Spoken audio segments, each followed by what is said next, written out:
He's the voiceover studio engineer of the Stars in Los Angeles, California, a Virginia Tech grad with a knowledge of recording studios unmatched in his field. He's a voice actor from Buffalo, New York, with 30 years experience in recording studios and behind the mic. He solves people's home voiceover studio problems in the blink of an eye. Together, there's no studio problem they can't solve, and they'll do it for you tonight. Welcome to East West Audio Body Shop. Now, live from a basement in Buffalo and an office in L.A., here are Dan Leonard and George Whittam. Well, good evening. I'm Dan Leonard in the East. And I'm George Whittam in the West. And together we are East West Audio Body Shop. Well, another Sunday has come. George, we've done, by the way, you look like you just got up. You might want to, take a little bit better care of yourself. Anyway. Ouch. Look, I'm not doing much better. Hey, we're at home. This is the great thing about this show. Anyway, we've got lots of interesting stuff tonight. We've got bad audio of the week. We're going to do something a little bit different tonight. A lot of people are saying, we just like hearing you guys talk about shop. Just talk shop. Because when Dan and George talk shop, people listen, sort of like Merrill Lynch. And so we figured there's a couple of topics that we wanted to cover. And because usually when we're just shooting the bull on the phone anyway, it goes on and on and on. Yeah. But that's why we started this show.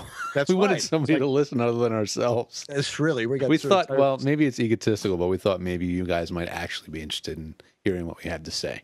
So and that's why we're saying it. So we'll be doing that tonight. But also, we've got a very special guest tonight, as we do every week. We've got Eric Shepard with us. Eric's an agent in New York and a voice talent himself, and a good friend of ours, and a guy who's interesting and can tell us a lot about what it's like being an agent and a voice talent. And we'll talk about home studios and a few other things. So stay tuned for that in about 25 minutes or so. Anyway, let's see here. What else we got going on? We've got all sorts of, we do have bad audio of the week. We did mention that. We do. But let's throw out a topic and sort of start with that to get going here. Now, there was something that you threw out on Facebook I saw this week about the I guess Joe Cipriano sent you something on this. Alesis has a new dock for the iPad that you should be able to record on with. Now, I'm thinking, again, this is like the constant thing that people are asking us about, and that is recording out of the studio, right? Recording remotely. And I'm like, geez, you're on vacation, go to the pool, hang out with your kids. Maybe I wouldn't do that, but if that's what you're doing on the road. But anyway, tell us about the Alesis in-out dock. Well, let me grab a picture of it too while I'm talking and see if I can multitask here. But I saw this thing at first at the NAMM show, and it really interested me because it was really the first thing that I've seen to get what I consider professional audio in and out of the iPad, right? And it was sort of a static model at the show, I think. I don't think it was a functioning unit. It may have been, but there was no way to test it while we were at the show, unfortunately. So I looked at it and I thought, well, this thing definitely has potential. It certainly has a lot of features that are not necessary for a VO. Right. It's got MIDI. It's got a lot of bells and whistles. But that's a pretty low res picture, unfortunately. Here's I'll put it over Dan's face here, right underneath his chin.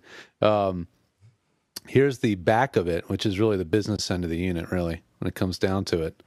And sorry about the low res, but I think you can make out what we're looking at here. It's got two actual microphone XLR inputs with gain controls. And it's got a USB jack, which I'm really curious to see the functionality of the USB jack to see what it actually does. It looks to me like it's a host jack, which means that it's used to plug your iPod into your computer, just like you normally would with the sync cable, so that it'll sync when it's in the dock. And I think that's obviously what it's for.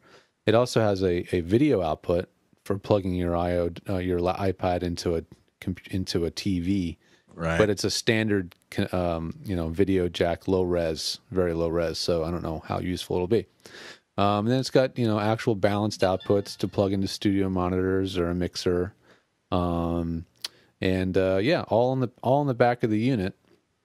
And it looks like it has potential. It could become, the new all-in-one piece for, at least for a really starter home studio. Carrying it around in a bag, it just seems like there's going to be so many better options for travel than carrying around this thing.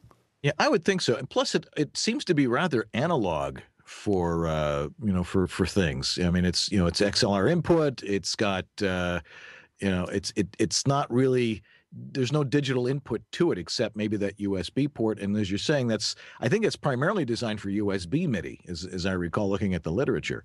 Well, it's got MIDI for true MIDI, like controlling MIDI instruments, but the USB jack on the back, at least, that sucker is just your host jack, which means turning your, basically it's just a pass through so you can connect to your iPad directly up to your computer while it's in the dock. Right. That's all it's really for. So you wouldn't be able to use a USB microphone on this, or some people were asking about an M-Box. You shouldn't use one anyway. Or some other digital interface. You've got no way to input that. It's got to be straight from an XLR. So if you've got a condenser mic, you've got to have an external power supply to it, and things along those lines. So you're talking. Yeah, I think this thing does phantom power. I think it actually can do phantom power. Interesting. Yeah, I believe it does. I don't know why I don't have that information right in front of me, but it seemed like it really did have everything you needed to plug a condenser mic straight into it and go. Because the thing runs on a wall wart, right. One of those big power supplies. So, it has the power it needs to power all those accessories. But that means you're carrying this gadget and a power supply with you to use with your beautiful, super thin, skinny iPad. It's like carrying your MacBook around. Yeah, you might as well. I mean, only worse. Yeah, you might as well get a MacBook Air. I know it's more expensive, but I mean, you're getting a fully functional computer, which you can use a real audio interface with. But this is just. I have to hand it to Alesis. They have the resources and the chutzpah. Did that for you, Dan? To try something unique. I know they did it with they had a Pro Dock they had some sort of interface for the iPhone and the iPod that came out a couple years ago, and this is sort of the extension of that for the iPad. It never really succeeded. I mean, they made it and it worked, but it never really caught on. Right. I mean, I've got one of those. I've got this is something that Belkin made. This little guy. Oh, okay. The Tune Talk stereo, and you could just plug it into your iPod and it became a microphone. But as you can see, it's not a really, it's your typical little electret condenser microphone, or two of them. Yeah. And it didn't work with the later versions of iPads and iPhones and stuff. That's why it's a big risk for the manufacturers. I mean, right. Look at, can you imagine when Alesis invested in this thing? And when they had to delay the release of it because iPad 2 came out and it was incompatible. Right. So they put all that work into it, and then they had to redesign the chassis or whatever to make it work with iPad 2. So I mean, it's a huge gamble for manufacturers to make products that are docking, things that fit the phone and fit the device. I can't tell you how many gadgets that are completely outmoded now because they only fit, say, the iPod Classic, whatever. But it's obviously a gamble worth taking because I'm sure they sell millions of these things. So if they make it work.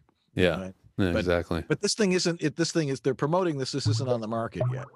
It's right. It's still what I call vaporware. But the reason I posted it this time around is because BSW has it in their catalog, and it seems like they were saying this thing's coming in 2 weeks.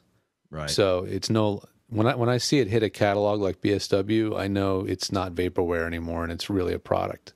Right. So that's why I blasted it out there, just because Joe said it's Joe knows because Joe knows the president of BSW, and he was a really great guy actually, Tim Schweigert, and he passed it on to me, just saying that I'm sure Tim popped a message to Joe, knowing Joe loves that stuff.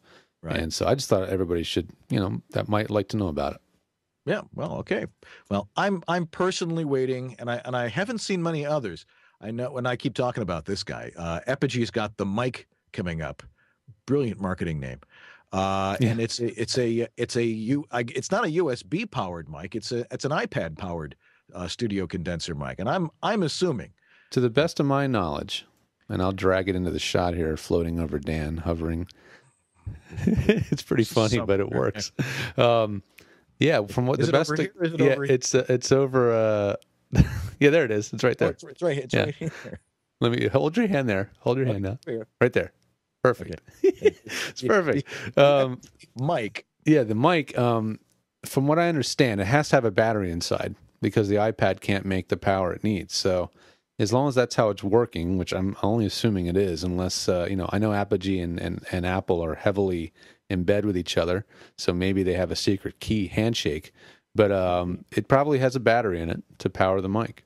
Right. Well, and that's fine. I mean, it's as long as it's a good powered, good mic. Yeah. I'm sure it's not an electret condenser type of thing like we were looking at with the Belkin dude here. Well, we'll see. We'll see. I don't think that Apogee would do that kind of thing. I mean, they make that great little microphone for the One, right? Which is a great little unit, and the jury is still out if it's really good enough to really do stuff on the road. But if you look at their videos, you can record music on that thing and vocals and stuff, and because of modern processing, you can get away with it. Yeah, well, here's the key. I mean, the reason why they can get away with that is that my two big top two things when you're doing a studio is acoustics and placement. Exactly. And they got the acoustics of a studio, and they have the mic. They have that thing in just the right place. And if you do those two things right, you can get away with almost anything. That's right. Well, you can do an iPad microphone. I mean, try it sometime just for an experiment. Put your iPad in your booth and get it in the right position and just, treat it like a real microphone and see what you get out of it. I think you might be pretty shocked. Yeah. Oh, I have done that, but again, even with these smaller devices, you do have to be a lot closer to the mic than you do with a real sensitive mic like a Neumann or an NT1 or something along those lines. So, but I'm still fascinated why people want to do this stuff on the road. I do it down in my basement, so I don't have to do it anywhere else. And you can't recreate the acoustical environment that you have in your home studio somewhere else. It's just not going to happen. It's really difficult. I mean, there's also the iRig that came out that already, hit the stores for $60. Right. The iRig mic. And I have tried that. And our buddy Corvo really did some extensive testing with it. And no matter what you try to do with this thing, it is just not going to be broadcast quality. Yeah. Not even close.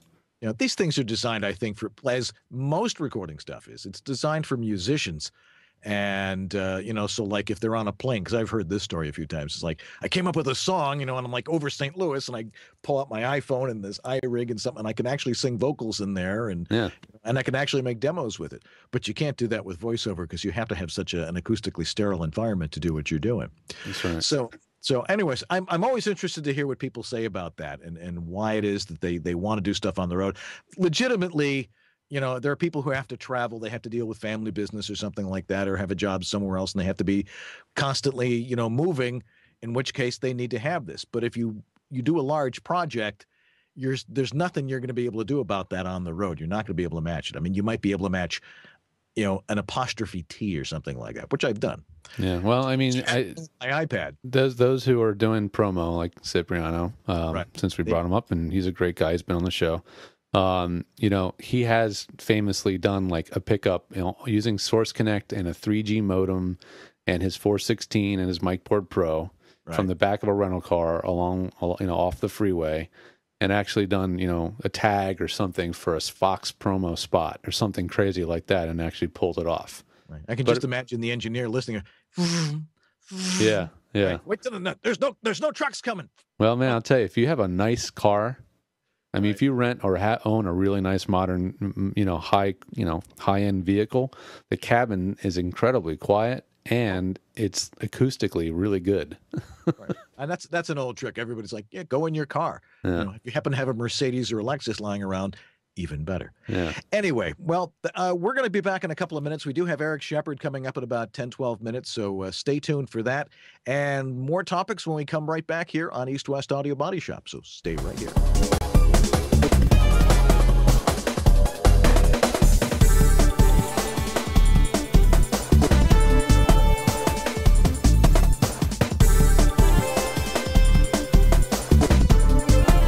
the world of voiceover, whether you've got years of experience or you're a newbie, having a home studio is essential.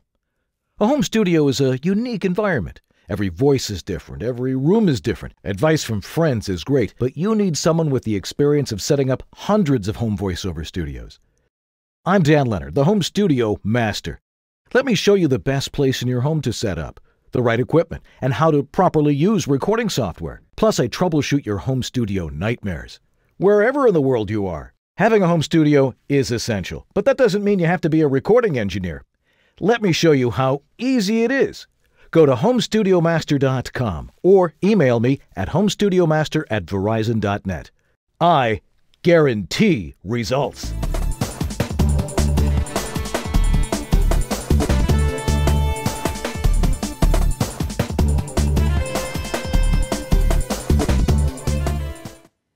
And we're back here on East West Audio Body Shop.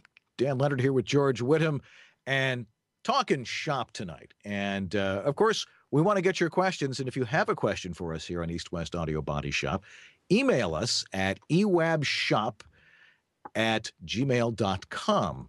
We get a few questions every week. We'd like to get a few more. I know you're out there. I can actually hear you breathing. So send in your questions, and we'll be happy to answer them on the air. And we'll go back to some live callers probably in next week. This week, George and I were just in the mood to talk shop.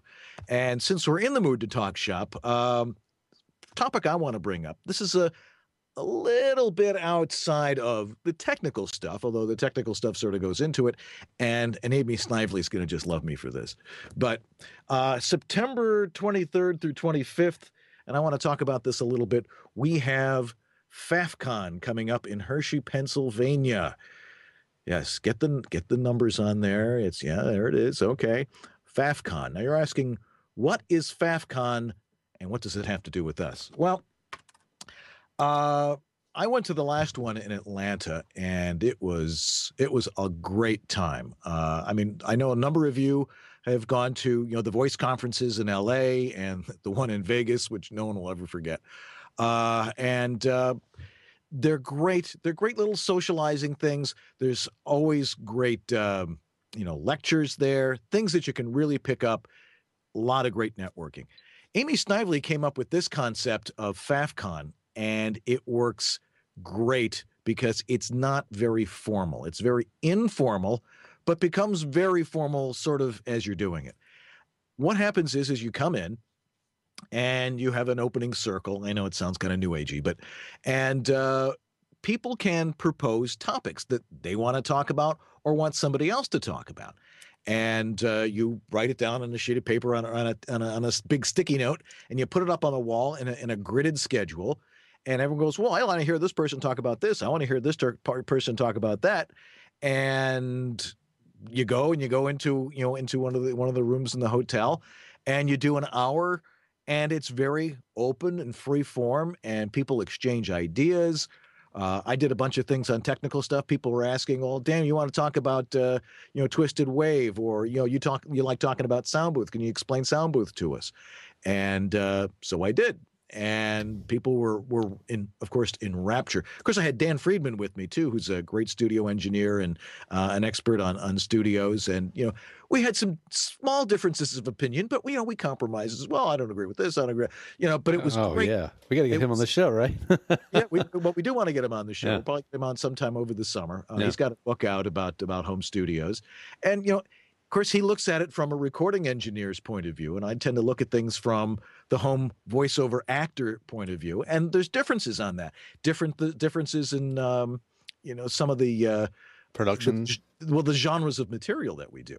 And if you're talking about, do you cut out your breaths in something like this? No. Or if you're doing long format, do you want to do that for an hour and a half while you're editing all that stuff? That's a big question lately. Actually, we could touch on that at some point about the debriefing. We can. I mean, and it's a fascinating topic because, I have my philosophy on it. But that's the kind of stuff that it is. And I just recommend that people show up. I know a lot of people are going to go there. You'll see a lot of your friends. There's great socializing. There's a great opening night party. The fact that it's going to be in Hershey, Pennsylvania, isn't Amy clever with this? She is. She's a very creative lady. there's a great opening night party. I have a feeling there'll be lots of chocolate there, and so it'll be it'll be a great time. You'll be able to talk about stuff you want to talk about. You'll make new friends.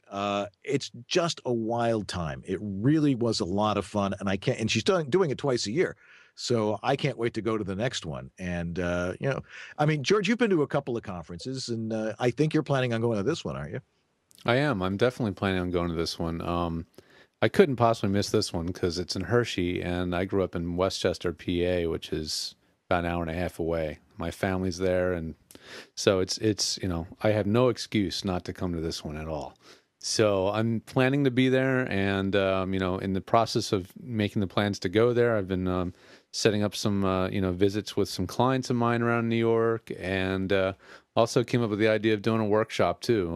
I'll roll out the details as they become available, but MJ Lalo and I are going to do one the weekend after Faffcon. So right. I'm going to make the most out of the trip back east while I'm there. But I plan to be back for a good full 2 weeks. Great. Well, and you and I will both be there, so we can actually. We're thinking about doing, maybe doing a show there for East West Audio Body Shop. We'll do it live from Hershey, since we'll be there. Yeah, I think it'd be awesome to do one live from Hershey. Do a location show. Right, because there'll be other people there that we want to talk to, and we can bring them in, and we can interview them. It'll be a lot of fun. Be a blast. Right. So if you want to come in and and meet us personally, I mean, I know a lot of you, but it's always amazing to me. I go to these things and people come up to me and they go, "You're Dan Leonard?" I'm like, "Yes." I read all this stuff I'm like, people actually read the stuff I write, and that's totally fun, huh?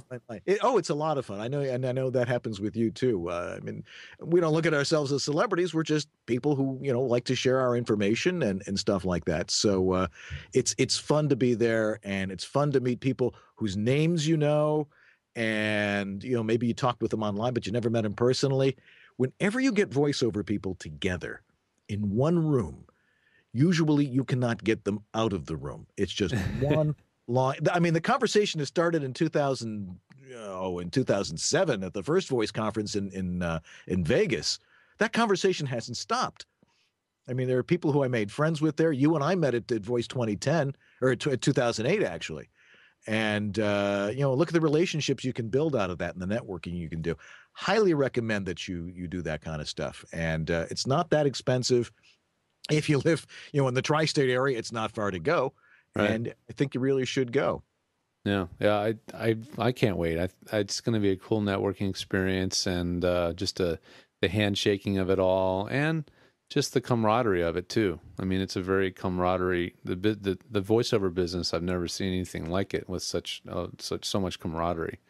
It's really a wonderful thing. So we'll see you there, Dan. Yeah, I'll see you there too. We don't get to see each other much, just every week, but we don't actually get together. Yeah. I mean, we want to continue doing our workshops. If I can get out to L.A. and because my mom actually lives out in Orange, so I got to get out there a couple of times a year anyway. Sure. So we can do more stuff out there at the the Don LaFontaine SAG Foundation studio, which is a magnificent facility that you're completely responsible for. And it was a lot of fun teaching in there, and a great modern facility. And for those of you out in LA, you should take advantage of it. It's it was if there was ever a way to describe a labor of love, this would definitely be a definition of that for me, because it was it was something I wanted to do for a memory of Don, something to give back to the community, and it was an incredible investment in time. I think, I racked up well over 400 hours. Feels like I was doing community service. Unbillable hours. Unbillable hours. It was all voluntary, but every time I go in there, I'm like, wow, this is my baby. It's just my name's on the wall, literally. It's quite an honor. So, yeah. Well, check that out. And go to Faffcon, and we want to hear from you guys. So, email us at EWABS at gmail.com and tell us if you're going, and we'll have I'll tell you what, we'll have an East West Audio Body Shop party while we're there. That ought to be interesting. We'll sponsor a cocktail party or something. Amy will love that. Oh, more sponsorships. I love it. Anyway, Anyway, we want to do a little bit of an extended segment with our buddy Eric Shepard, who'll be up in just a couple of minutes. So stay tuned on East West Audio Body Shop. We'll be back at it.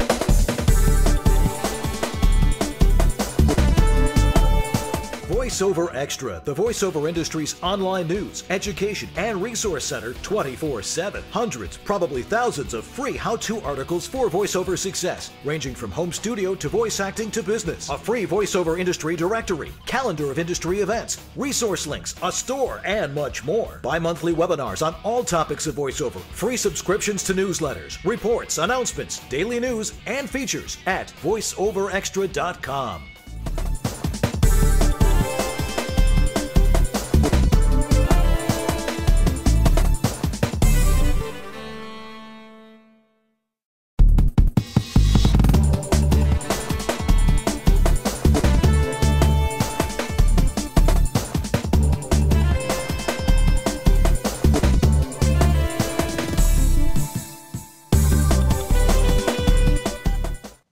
And we're back here on East West Audio Body Shop. Dan Leonard here in the East. George Whittam, where are you? You're out in the West, right? Way out west, almost in the water.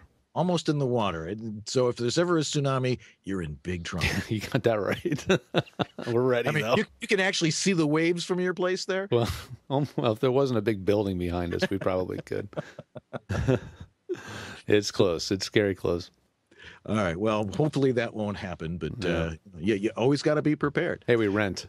So, no big deal. Well, then it's not your problem. It really isn't.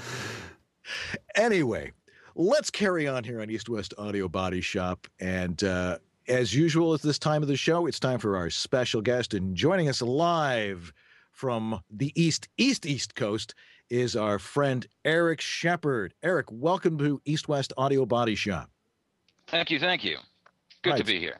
I'm glad you're here. We've been wanting to get you on for some time, and there's a lot of people who know who you are. I'm sure not everybody knows who you are, but those who come. Well, we'll have to fix that. Yeah. Well, okay. Well, you have sort of an interesting line of work. You started off as a voice talent originally, right? Yes. Yeah. How did you get started in voiceover? Right after the lobotomy, I figured it was a good career path. I started many moons ago. I was still a teenager, and a friend of mine's folks had a law business, and I was talking to them on the phone one day, calling for my friend, and they said, "Oh wow, we never really realized Eric's got a great voice. Hey, do you want to do our telephone system? We got a new phone system in, and we'll give you $200." And of course, I just about lost it. And I said, yeah, great, that'd be fantastic. So that was my my first voiceover job, was doing a voice system. That was back in I think like 90. I don't know. I was like 18 or something. It was quite a long time ago. It was like about 20 years ago, and now to this day, I still do telephone work. I still do telephony for Verizon and AT&T. So I haven't really progressed too much, unfortunately. Well, if you're doing it for the big phone companies, though, that's it's still a little bit better, though. That's. I mean, I think there's a lot of people who probably leave a lot of money on the table by not doing IVR. It's not. It's certainly not the most glamorous work out there. There's no trailer waiting for you outside. But man, it's steady work. Once you do a lot of IVR for a company, they save that audio and those prompts, and then they add in other stuff as it's needed. So it's you have incredible job security, and it pays well. So it's I've tried to get out quite a few times. I said, man, I'm sick of doing this, but it's very difficult to to leave because it pays well, and it's pretty relatively easy stuff to do. It's so it's it's a living. I know. Yeah, John, really. no, John Taylor was on, and he said that that's the one thing that he's decided not to do. And he said, because the last thing I want to do is be that voice on the other end when I'm on hold, because I hate those guys. Man, I get yelled at so often. Even just this was maybe not even 2 weeks ago. My sister-in-law is texting me. She's like, when you call, you could at least have the decency to say hi. I was like, oh man, what bill didn't you pay? I've had my grandmother say, like, well, if you could please explain to them that I sent the check, and like, Grandma, it doesn't work that way. I didn't call you directly to tell you to pay your National Grid bill. I've learned from my clients, like, even if, just because you're the spokesperson for a company doesn't mean you can actually get anywhere with them. I know Rod Houston, and he's the actual promo, commercial voice for Verizon, and he had ISDN problems at his home studio. Endless ISDN problems, and guess who his carrier was? Verizon. And I actually said, hey, do you actually, have you actually ever said to them, I am the voice of Verizon, can you help me out here? And he said yes. It didn't make any difference. Oh man. Yeah, but you've also morphed into something else here. And it's fortunately, it's not a character from Star Wars, but you along with doing voice work and very successfully and well respected in that, you're also an agent with Voice Talent Productions there in New York. And how did you get into that? And what does that entail? Well, I was in a way I was almost forced into it. It kind of started out years ago. You have clients that you work with, and then they say, oh, well, we're also looking for a female, or, we also need somebody in, Spanish, that kind of thing. Right. So I put together just some friends I started working with September Day, and said, well, I could offer her as a female, and then said, oh, well, we need some other folks, and we'll kind of create a little cabal here.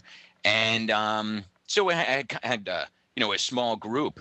But then a couple years ago, was talking to a good friend of mine, a talent, Bruce Jacobson. And I had been kind of tossing around the idea, and a few people had said, why don't you expand this and really be an agent? And I said, man, this is, that's a lot of work. That's a big thing. I'm not really sure, that's something I want to do. And he goes, man, first of all, everybody in the business, for gosh sakes, because you're such a big mouth.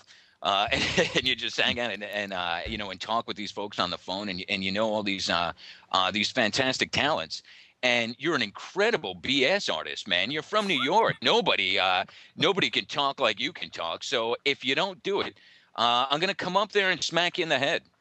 So in order to not get smacked in the head, I said, yeah, it makes sense when you have when a lot of good talent. And it was becoming more and more often that I had clients and contacts that were asking me for additional talent.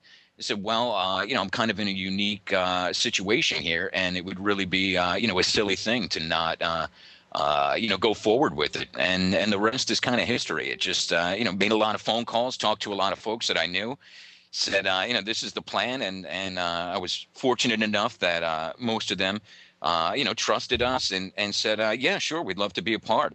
And from there, just did a lot of legwork and got the word out. And people realized by, just going to the site or Voice Bank or checking out the roster, wow, holy cow, we can get some of the best talent there is out there, and all in one place without going to the usual agents. So it just kind of took off from there. Wow. I mean, legwork is right. I mean, I can only imagine the amount of work it took to really get this ramped up. I mean, it must have been, it must have been at some points going, is this really going to work out? Is this worth it? Yeah. Well, it's, again, it's, I didn't really reinvent the wheel. I was just smart enough to get the best talent, to be, anybody could say tomorrow, well, I'm going to start an agency, and they could have 5,000 talent within a week if they wanted. There's so many people out there that want to be represented and be a part of the game. But my thing was, well, no, we want, a selective roster of some of the best talent, of folks that are, full-timers and know what they're doing. And so from there, it's just a matter of, every time there's a new contact, You just say, hey, let us audition for you, or just stop by the site. And if they're, an ad agency or a production house that's been in the business, they see a lot of familiar names, or they just get our audition packages, and most of the time they're fairly blown away, and they come back. So. It seems like an advantage. I mean, to actually be a talent as well as an agent, I would think that as a client, that would make you even more at ease, because you're clearly, obviously, fully understanding of the industry that you're in. You know what it really takes to pull off the work, and you know that you're going to be choosing clients to work with you, or talent to work with you that are going to do the same. So I would think it'd be a big advantage. Well, hopefully the clients feel that way. Usually a little more concerned that the talent feel that way, that they're comfortable, and they go, hey, this guy knows the score. He knows what's going on. He's still, a working voice actor. He knows the things that are going to be a drag. He understands the process. And I think, again, hopefully, because of that background, they feel not so much like, I'm the agent that they can't call on the phone and talk to, but that I'm, a little more of a colleague. Yeah. Well, let me ask you this. Being an agent, and again, looking at it from both sides of the fence here, because there sometimes really is a fence. There's what is it that you look for? What is it when you hear somebody, or you meet somebody and you find they're a professional? What goes through your head that says, I think this person is worth working with? Well, there's obviously, a lot of factors, and there's the basic factors that any agent is looking for. First you got to hear the demos. The demos have to impress you. You only get the first few seconds to really impress somebody. Actually, it was just yesterday. We had another one of our listening parties, we call them. Once we get a handful of CDs in, otherwise we'd be buried in them. We go through and kind of make the cuts, and most of the time, they wind up in the round file. But if we hear something that we like, quite often we hear something that we like, but we just don't need it. We could hear somebody and we go, wow, they sound fantastic, but we're kind of full up on that. We don't really need that. I always say, if somebody wanted to knock on the door to sell me a vacuum, they could have the best vacuum in the world, but I've already got a vacuum. So, sorry, nothing against your product. I'm sure it's fantastic, but my vacuum works just fine. So, you don't need 50 talent that have a similar type delivery. But once we're impressed with the demos, then we do a lot more legwork. We try to look them up. We find out what they're all about. Find out maybe who else they're with, what they've done, what their website is about, kind of how they carry themselves. And we're really very interested in who the person is, that we dig them, that we think they're cool, that they would be a good person to work with. Quite often the talent has to work directly with our clients, even if it's just talking to them over a phone patch, or if they're in studio or whatnot. And we have to know that they have a level of professionalism, and they know what they're doing, and they're not going to make us look like jackasses when they're out there. We've had a few talent. We don't drop talent very often, but we've had a few. We're real big shots. We vetted them, and they have plenty of TV shows and whatever. Done some really impressive stuff. But just really would drop the ball with the client, or just not show up and act like it was no big deal, or their home studios were just a mess and they'd send us garbage, and you go, man, what didn't you listen to this before you sent it out?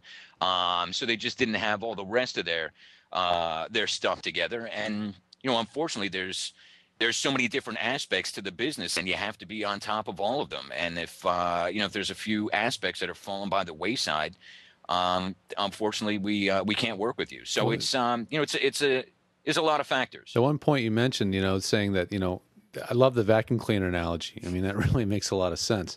But I mean, the one thing that really resonated with me is that, and I'm not a talent, but I hear, people are always asking me, they're always trying to figure out how to break in, how to find an agent, whatever. And it is about being yourself. Because if you are trying to create an image of somebody that if you're trying to imitate somebody, well, sure, you're even lessening your chance now of breaking in, because now you sound like somebody else that's already in somebody's roster. Exactly. So there's less of a chance of being interested in you. So being yourself and doing your own thing is, probably more important. Well, and if you're affected or you try to emulate somebody else, then in essence, you're doing character work. And that's even more difficult to try to pull off. Okay, well, now I'm going to do a narration or I'm going to do a commercial, but I'm also doing it in this, quote unquote, I'm doing air quotes like you could see me, this quote unquote voiceover type sound.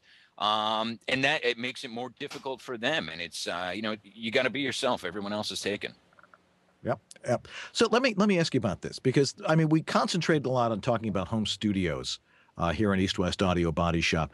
And as an agent and as a talent with a home studio, do you think that that is really the way to go? And if you have a talent that has a home studio, do you judge the quality of their studio? I imagine you do. What do you tell them, and what do you look for in a home studio that says this person knows what they're doing? The first part of your question, I think in 2011, it's absolutely a necessity that you have a home studio. I don't think there's really any possible way, unless you're maybe some huge West Coast talent, that just goes in studio for everything. And in that case, you're already established. But you really just don't have a choice. I mean, the majority of auditions now are online, and you're doing them from home and you're sending them in. Most of the jobs, even a lot of the very big jobs, people are doing from their home studios. So if you're not set up, you're in trouble. But what's important to you when you hear the recording? Is it one of those things you know it when you hear it? Yeah, kind of. It does surprise me sometimes, because folks, they send in recordings, and like I said before, it was like, did you listen to this before you sent it in? I mean, not to be rude, but you go, well, listen, you're a talent, what it's supposed to sound like, and if there's some incredible hiss in the background or buzz, or then you get folks that know there's a hiss or a buzz, but they don't want to admit, so then they go back and silence out all these sections, and so it sounds like some horrible gate. And then you got folks that send stuff in, and the dog is barking in the background, and they're really, really shooting themselves in the foot in a big way. I mean, it's not. Obviously, it's slightly complex, and not everybody is technically inclined. But this is part of your job. This is something you have to have together. And if there's some noise, or there's a mess, or there's a problem, find somebody, call one of you guys, for gosh sakes, and get a pro in there and get it fixed. It's not if it's outside of your realm of expertise, you just don't have a choice. Yeah. But I found it's fairly interesting that I found quite often the West Coast, just because I'm on East Coast, West Coast audio body, West Coast folks quite often have more problems, just because the culture in Los Angeles is so, come in for the audition, come in for the final. Everybody's always going in studio. I think that's why the traffic in LA sucks so bad. It's because it's all actors going to auditions. Man, it's like a third of the traffic, probably. Yeah, so you work with some of the big LA talent, and they send you files, and you're like, whoa. Dude. I mean, there's no possible way that this is job security for me, buddy. Good, because it's, and they don't hear it. Well, I don't know. It sounded good to me. And meanwhile, you're going, it's not like it's a slight hiss. I mean, just outrageous. I just got a compressor and I heard it, Darth Vader. Thank you. So, again, it's, obviously it's fairly complex, but it's not, it's not rocket science. If it's not in your realm of understanding, get somebody in, because it's really the only way to be, to compete nowadays. Absolutely. Well, you and I met last summer at Voice 2010, and interesting story, because we were doing a radio play with our good friend Mark Cashman, and you said you were thinking that I was just a technician. And you heard my acting. You says, I want to talk to you. And I'm like, okay, fine. And so for the next couple of days, all I saw was you following me around with, like this. You probably can't see. I don't got my sunglasses on. And you were wandering around with your wonderful fiance. And by the way, congratulations, you just got married, and I heard it was a wonderful event. I saw the pics. Thank you. And finally, we had one of those. I guess you could call it an entourage moment. We were out in the out by the pool behind the hotel, and we finally got a chance to talk. And you were able to tell me what you're all about, and it was great fun. You have to realize I really enjoyed that, and I'm glad that I signed on with you, and that that we can be you're my agent, but you're my friend, and I appreciate that. And it's great being in this business, and it's great having people like you in this business that help us out and help show us the way. Well, and we're invitation only, so we get about 2,000.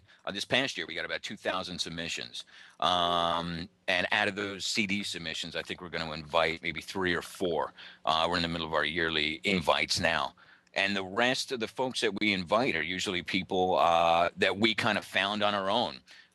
Found they were mentioned in a blog post, and then we go to their website and we check them out and say, okay, who are they with on the East Coast? And, usually we kind of call them. Sometimes they have no idea who the hell I am. And, but wait a minute, you're calling and saying you want to represent me. What is this, some fly-by-night thing? And that's how we do it. So out of Voice, however many hundreds of people were there, and we just got stacks of CDs, and there's a lot of people stalking us. We invited one guy. You were the only one out of everybody in Voice that we took on. So, wow, I consider that a great honor, and it was a lot of fun too, and it was a lot of fun doing that play with Mark too. Even though technically it was kind of a semi-disaster, but I think everybody it sort of worked for that. Anyway, do people still send you CDs? I haven't sent out a CD to anybody in probably 2 years. Almost everything's done online, but people do send you CDs. We insist. Really? Yeah, we prefer the CD. We get, such an outrageous amount of email, submissions. So we have, it's impossible to keep up with. We would have to hire staff just to, to deal with the submissions. And, we got emails coming in with people sending in auditions and clients and that kind of thing. It's just really too much to be on top of. And then, of course, you get idiots. Well, okay, well, I don't know who you are, so to whom it may concern, here's 5 of my demos attached here. Meanwhile, they're not really demos. And then there's 3 more emails coming out. Oh, I ran out of space. Here's 10 more pieces of audio, and it's just too much. So we ask for CDs. Folks send in their CDs, and that kind of vets them a little bit as well. They go, well, I don't have a CD, or, well, I don't feel like making a CD. You go, well, okay. See ya.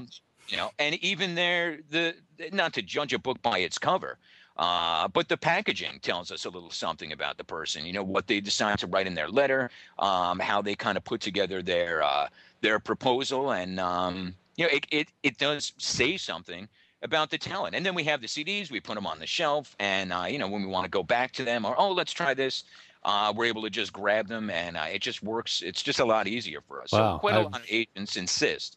And we're one of them, because otherwise it's just not possible to keep on top of it. Wow. Okay. That's good to know. I maybe have been giving the wrong advice to some people here and there along the way, but it's, I had no idea that, the CD was still for many agents, really the way to go. So that's good to know. Yeah, some agencies will say, email it to this specific address, or occasionally they'll have, a page where you upload.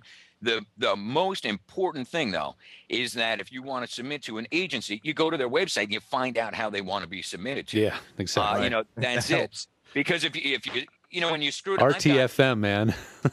Exactly. I can't possibly begin to count how many emails I've gotten that start off with, I was just at your site and I know you want a CD, but instead I've attached a few demos, and here you go. And that's saying, I'd really like to enter into a business relationship with you. But before we even get started, I'd like you to know that I do not follow instructions. Right. And I absolutely cannot take direction. So if you put me in the booth, I may have my own ideas about the way things should be run, as opposed to the way you'd prefer. It's crazy. And then there's follow-up email. Did you get my emails? Yes, send a CD. Well, I don't have a CD. Well, I'm sorry. That's, it's the way it's done. So anybody that you're submitting to, really make sure you go to the site, you find out what they want. If they want an email, don't give them an email to whom it may concern. Find out something about the company. This is, this is a major business relationship that you're trying to enter in with them. And, you know, in a way, especially in the beginning, you're really asking them a favor. You're asking them to spend the money and the time and the resources to take you on and to believe in you. So you know, it's a job interview, and Absolutely. you know, you got to help them out. You got to play the game and do it the way they like. And if that's you know, if the parameters are too difficult for you, well, then you know, look elsewhere. That's all. Absolutely. Well, Eric, it has been a super pleasure having you with us here on East West Audio Body Shop. That was a lot of great information you gave us in a very short period of time. Thank you. Certainly. Thanks for having me. Long time listener, first time caller. All right. All right. An actual listener. Love it. Eric, thanks for being with us today. Thank you, guys. Enjoyed it. All righty. Well, we'll be back in just a little bit. We've got bad audio of the week, another topic to quickly touch upon, and we'll be right back after.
Back once again here on East West Audio Body Shop, and it's time for.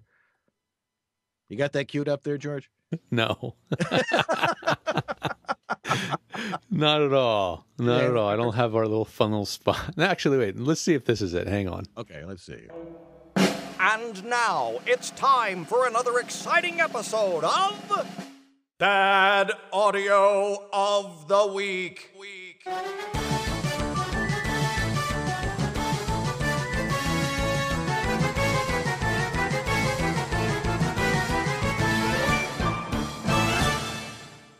Yay! Andy Brower, that was awfully nice of you to make that for us. Now we got to come up with a logo for it too. It's great. I know. We're getting there. Yeah. So Show 11. We got a way to go. Yeah. You have this week's bad audio of the week. Yeah. Well, I won't introduce this. Just here it is. The Dark Continent holds a secret that's even darker. Arm yourself for an adventure like no other. Smarter weapons, deadlier predators, Cabela's dangerous hunts. Rated T for teen. And there you go. What? I mean, those dropouts are actually in there? Yeah, that was the file he sent me. You know, when he, you know, I always ask for submissions for files on my Dropbox. You know, you go to the register link on my website, and then you can get to the Dropbox and send me files, and I'll take a listen. And wow. So, you know, basically what's going on there, because he did hire me to help fix this up, was he had a noise gate on there, which to us is pretty obvious, but that's what you're hearing, clicking like crazy. Oh, and yeah, way too early. It's the attack time was pegged all the way in one direction, like the fastest setting, and then the ratio setting was pegged the other direction. It was just, all things were extremes. I think he was just trying desperately to dial it in, or I think he had somebody actually helping him trying to make it work, which, well, you saw the results. Yeah. But you know, it's the noise gate is a really crucial thing to get right, and it can really hurt you, or it can really, really help you. And knowing when it's usable and when you can actually get something usable out of it, and the parameters within which you can actually get away with using one, is, you know, the key to actually getting away with it. Right. And it's, you know, something, in dealing with home studios, it's absolutely essential because, you know, I believe, and I've worked with so many different people in so many different home studios, as you have too, it is literally impossible to really to eliminate a noise floor in a home studio, even with a booth, because there's still vibrations and things like that. If you're in a real quiet neighborhood, you can get away with it. But knowing how to use a noise gate is a really great skill to learn. And of course, you and I teach this to people all the time, you know, and we use a variety of different types. There's one that I've started to use called Zimplegate that, because it's a plugin, I can actually use it with Audition CS5, which I'll talk about in a second. And in real time, as you play it back, you can actually dial out the sound as you're doing it, and it's like, okay, oh wow, that's taking out the breaths, but it's not cutting off the beginning of my words, and you can adjust it, and you get it perfect every time by doing that kind of stuff. Do you use that for deep breathing too? I started using it for deep breathing, and it's pretty good. I mean, sometimes I take really deep breaths because that's just part of the style I do, because I try to do a paragraph without taking a breath as opposed to, and he said, I get a lot of that from people who just really don't know how to breathe. And so I have tried using it. I've also used a couple of other things for deep breathing, but trying not to breathe is one of them. Trying to make your breaths really, really shallow. So, but it can work for that if you've got enough level in your waveform to start with. So if you're peaking at like -6, -4, you can usually get away with it. That's why modulating to higher proper levels in any case, but even especially when using a noise gate, is crucial. Absolutely. Noise gate's going to be useless to you if your peaks are in the -20 to -16 range. You're going to sound like that guy. Yeah, your voice is down in the muck, so the noise gate's not going to do a good job for you. So, deep breathing is this is a topic that seems to keep coming up. But when to debreath, how much to debreath, what to do it. Is it worth buying some special plug-in to debreath? And I've actually been waiting for the answer on that one. I've been asking around in the forums, how is this thing really different from a noise gate? And nobody's really answered me yet. Right. Well, there, I just answered you. So, I mean, there's no one right answer to it. You can take out most of it using a noise gate, depending on how shallow your breaths are. But I was gonna transition into this before we say goodnight. On next Monday night, John Florian will kill me if I didn't mention this. I'm doing a webinar with Voiceover Extra on the new Adobe Audition CS5, which is a combination of both my good friend Adobe Sound Booth and Adobe Audition, which I know a lot of you out there use. It simplifies the interface for a software for recording, and it's now much more logical. If any of you are familiar with Photoshop, which Adobe makes, I've been actually doing a series of books on photography the last couple of weeks, and one of the things it talks about is Adobe Photoshop. And as I'm going through and working on the file and stuff like that, I'm like, well, this is Adobe Audition CS5. It's like the same interface is using Photoshop, and you're able to Photoshop your audio, which is why I really, really like it, and it's not difficult. So next Monday night, go to the Voiceover Extra website, and George, you're going to put up the actual link to the webinar there, because I'd love to see you there. And we're going to talk about the features that CS5 has, and I'll give you a couple of tips on how to make it work for you. And if you have Audition, you can upgrade to it for like $99. The new one's not cheap, but boy, the difference it can make in really bad audio. I think that's real important to mention. So hopefully you will join us next Monday night for that particular one. That's Monday night, June 20th. And just go to that link that George is showing you right now, and we'll have a great time. It's always fun doing those webinars. Well, another hour has gone by. This was our 11th show, George. I know. We have actually done it 11 times now. I actually put the link up on the screen just now. This is real low tech, but I think it's readable. And don't miss this webinar. I've signed up. I'm going to be there, because I really want to know about the newest things on Audition too.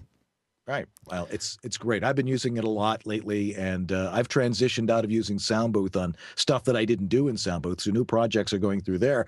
So I'll be able to maintain the same settings, from project to project. Something I'll talk about.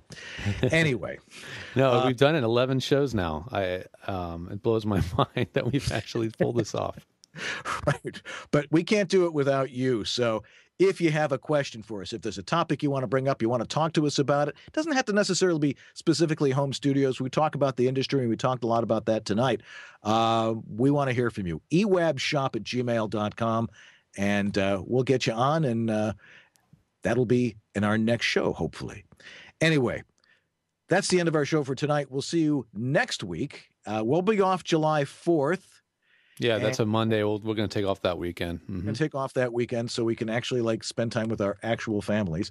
They're like wondering, what are you guys doing in there? Every Sunday night, and that's why we moved it to 9 o'clock. And then we're going to go every other week during the summer and see how that goes. But we want to hear your comments, and we want to hear what you think of the show and what you want us to do here, because that's why we're here. We're here for you. That's right. Next week, we're going to have Andrew Feliciano from Voice Tracks West on. So that should be cool. That'll be great. Voice Tracks West, a nice studio out there in L.A., and they certainly do cater to the voiceover crowd. They do. Anyway, that's all for tonight. I'm Dan Leonard in the East. And I'm George Whittam in the West. And together we are East-West Audio Body Shop. Have a great week, everybody. Keep voicing.